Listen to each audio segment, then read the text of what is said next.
आप सभी को हरियाली तीज की बहुत बहुत शुभकामनाएं। राधे राधे एवरीवन। हरियाली तीज के दिन सुहागिन महिलाएं अपने पति की लंबी उम्र और अच्छे स्वास्थ्य के लिए माता पार्वती की पूजा और व्रत करती हैं। आज की वीडियो में मैं आपको हरियाली तीज व्रत की संपूर्ण पूजा विधि बताऊंगी। सारी तैयारी मैंने कर ली है, चलिए अब वीडियो शुरू करते हैं। सुबह के समय ये पूजन किया जाता है, तो हरियाली तीज के दिन सुबह सुबह स्नान आदि करने के बाद जिस जगह पर पूजा कर रहे हैं उस जगह को अच्छे से साफ कर लें।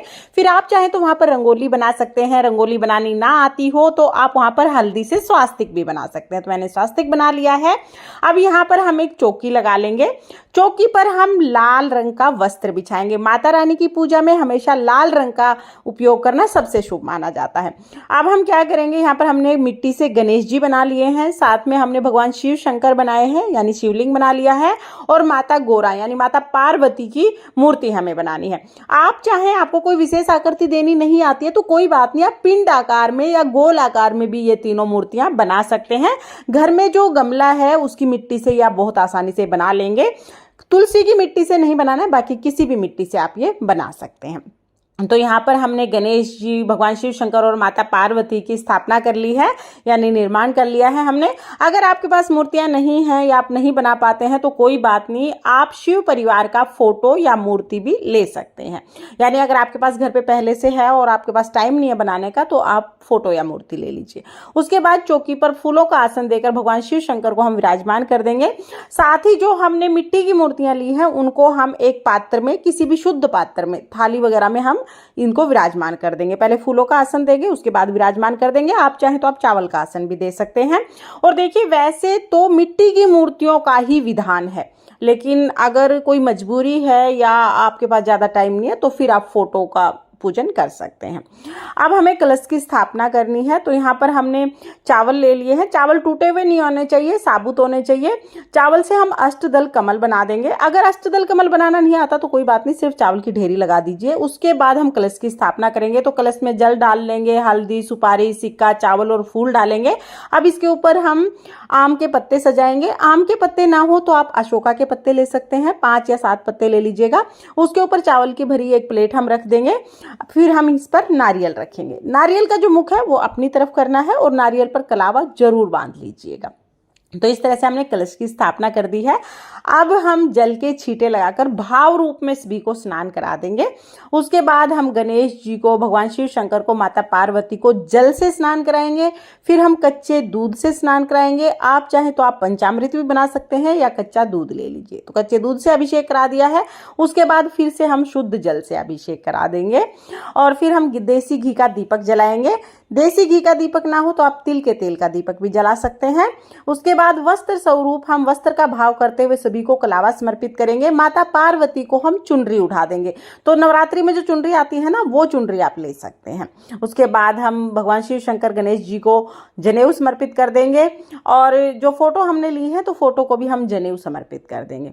फिर हम तिलक लगाएंगे। तो यहाँ पर देखिए, भगवान शिव शंकर को हमें सिर्फ चंदन का तिलक लगाना है और गणेश जी को, माता गौरी को हम रोली का तिलक लगाएंगे। ध्यान रहे कि भगवान शिव शंकर को रोली का तिलक नहीं लगाया जाता है, तो भगवान शिव शंकर को सिर्फ चंदन का तिलक लगाएंगे। माता पार्वती अखंड सुहाग देती हैं, तो इसलिए हरियाली तीज के दिन माता पार्वती का पूजन जरूर किया जाता है। अब हम बेलपत्र चढ़ा देंगे। देखिए, जब भी भगवान शिव शंकर का पूजन करते हैं तो बेलपत्र चढ़ाना सबसे ज्यादा अनिवार्य होता है। बाकी चीजें आपको ना भी मिले तो आप बेलपत्र जरूर जरूर चढ़ा दीजिएगा। इसके अलावा जो भी भगवान शिव शंकर की प्रिय चीजें हैं जैसे भांग, धतूरा, समी पत्र, जो भी आपके पास अवेलेबल हो आप वो चढ़ा दीजिएगा। तो बहुत ही प्रेम पूर्वक ओम नमः शिवाय का उच्चारण करते हुए हम भगवान शिव शंकर, माता पार्वती और गणेश जी का पूजन करेंगे। फिर हम गणेश जी को और माता पार्वती को लाल रंग के फूल समर्पित करेंगे। भगवान गणेश जी को सफेद रंग के फूल समर्पित करेंगे। इसके साथ ही हम माता पार्वती को सुहाग सामग्री जरूर जरूर समर्पित करेंगे। हो सके तो 16 श्रृंगार समर्पित कीजिएगा। 16 श्रृंगार ना हो तो आप 2, 5, 7 जितनी चीजें हैं वो समर्पित कर दीजिए। साथ में एक साड़ी ले लीजिए। साड़ी समर्पित ना कर पाए तो ब्लाउज का पीस भी आप समर्पित कर सकते हैं। तो ये चीज हम बायने के लिए भी निकालते हैं, तो ये हम माता पार्वती को समर्पित कर देंगे। भोग में हमें आटे से बनी कोई भी मिठाई समर्पित करनी है, तो आप मीठी पूरियां, हलवा, पूड़े, पूरी ये समर्पित कर सकते हैं। तीज का दिन है तो घेवर का भोग आप जरूर जरूर लगाइएगा। साथ ही हम ऋतु फल समर्पित कर देंगे। फिर हम यथासंभव दक्षिणा समर्पित करेंगे। धूप दीप दिखाएंगे और अब हमें माता पार्वती का श्रृंगार करना है। तो जो सामग्री आपने चढ़ाई है ना, उसमें से ही हम माता पार्वती का श्रृंगार कर देंगे। तो माता पार्वती को बिंदी लगा देंगे, सिंदूर माता पार्वती को हम लगाएंगे। और देखिए जितनी बार आप सिंदूर चढ़ाएंगे, 3 बार 5 बार 7 बार, जितनी बार आप माता पार्वती को सिंदूर चढ़ाएंगे उतनी बार ही उनकी मांग से सिंदूर लेके हमें अपनी मांग में लगाना है। इसे सुहाग लेना कहते हैं। तो पहले तो हम सिंदूर चढ़ा देंगे, जब पूजा पूर्ण हो जाएगी उसके बाद जितनी बार हमने सिंदूर चढ़ाया है उतनी ही बार हम सिंदूर उंगली से अपने माथे पर लगा लेंगे, अपनी मांग में लगा लेंगे। और इसके बाद हम मेहंदी जरूर लगाएंगे। तो अगर आपने कीप की मेहंदी ली है तो कीप की ले लीजिए, नहीं तो जो मेहंदी आप चढ़ा रहे हैं उसी मेहंदी में से थोड़ा सा घोल के हम माता के हाथ पैरों पर मेहंदी लगा देंगे और उंगली में जो मेहंदी बच गई है वो अपने हाथों पर लगा लेंगे। हालांकि हमने मेहंदी लगाई हुई होगी लेकिन फिर भी ये मेहंदी हम लगा लेंगे। तो इस तरह से माता का श्रृंगार करेंगे और माता का झूठा जो श्रृंगार है वो हम लेंगे। और फिर हम हरियाली तीज व्रत की कथा सुनेंगे। तो अपने हाथों में थोड़े से फूल लेकर हम हरियाली तीज व्रत की कथा सुनेंगे। कथा का वीडियो आपको चैनल पर मिल जाएगा, लिंक मैं आपको डिस्क्रिप्शन में दे दूंगी, आप वहां से देख लेना। क्योंकि यहाँ पर कथा सुनाऊंगी ना तो फिर वीडियो बहुत ज्यादा लंबा हो जाता है। कथा सुनने के बाद जो फूल है वो माता पार्वती के चरणों में समर्पित कर देंगे और फिर हमें आरती करनी है। तो आप चाहें तो आप कपूर से आरती कर सकते हैं या जो दीपक आपने जलाया है आप दीपक से भी आरती कर सकते हैं। बहुत ही प्रेम पूर्वक हम पहले गणेश जी की आरती करेंगे, उसके बाद हम भगवान शिव शंकर माता पार्वती की आरती करेंगे। आरती करने के बाद हाथ जोड़कर माता पार्वती से, भगवान शिव शंकर से पूजा में रही कमियों के लिए क्षमा याचना करेंगे और अपनी मनोकामनाओं को पूर्ण करने के लिए प्रार्थना करेंगे, अपने अखंड सुहाग के लिए प्रार्थना करेंगे। इस तरह से हरियाली तीज व्रत की जो पूजा है वो पूर्ण हो जाएगी।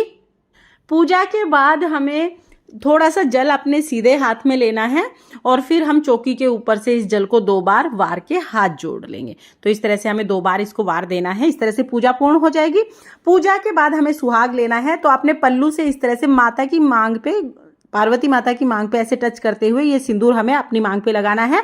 और मैंने आपको पहले ही बताया था जितनी बार आप माता को सिंदूर चढ़ाएंगे, पार्वती माता को, याद रखिएगा उतनी बार हमें सुहाग लेना है। तो इसको सुहाग लेना कहते हैं। हे मैया, आप मेरे सुहाग को अमर रखिए, मुझे अखंड सुहाग प्रदान कीजिए, ऐसा बोलते हुए हम माता से सुहाग ले लेंगे और हाथ जोड़कर माता से पूजा में रही गलतियों के लिए क्षमा याचना करेंगे। अब जो जल का लोटा हमने लिया है कथा सुनने के लिए, ये हम सूर्य देवता को अर्घ दे देंगे। इसके साथ ही देखिए जो भी हमने खाने का सामान चढ़ाया है, यानी भोग जो हमने चढ़ाया है, जो हमने साड़ी या ब्लाउज और श्रृंगार का सामान चढ़ाया है, वो सब हमें अपनी सासू माँ को देना होता है। तो ये बायने के रूप में निकाल के हम अपनी सासू माँ को दे देंगे। अगर सासू माँ नहीं है तो आप अपनी ननद को या जिठानी को दे सकते हैं, मंदिर में पंडिताइन को भी आप दे सकते हैं। तो इस तरह से पूजा हो जाएगी। अब देखिए हमारे यहाँ पर रिवाज है कि तीज के एक दिन पहले ही हम काले चने भिगो देते हैं और तीज वाले दिन शाम के समय सभी महिलाएं इकट्ठी होकर झाड़ी जो होती है ना, कांटेदार झाड़ी, उसमें ये चने पिरो के आते हैं।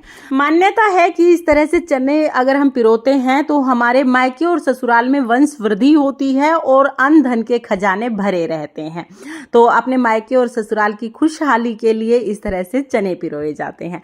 आपके यहाँ अगर ये रिवाज है तो आप भी चने जरूर पिरोइएगा, नहीं है तो आप इस पार्ट को स्किप कर सकते हैं। और तीज के दिन झूला झूला जाता है, तो इस दिन आप झूला जरूर झूलिएगा। अगर आप लड्डू गोपाल जी की सेवा कराते हैं तो उनको भी झूला झूलाइएगा और खुद भी झूला झूलिएगा और पूरे 16 श्रृंगार करिए तीज के दिन, क्योंकि पूरे 16 श्रृंगार करके ही तीज का पूजन किया जाता है। देखिए हरियाली तीज के दिन सुबह के समय हमें पूजन करना है, लेकिन सुबह के समय टाइम ना मिले तो आप शाम को भी पूजन कर सकते हैं।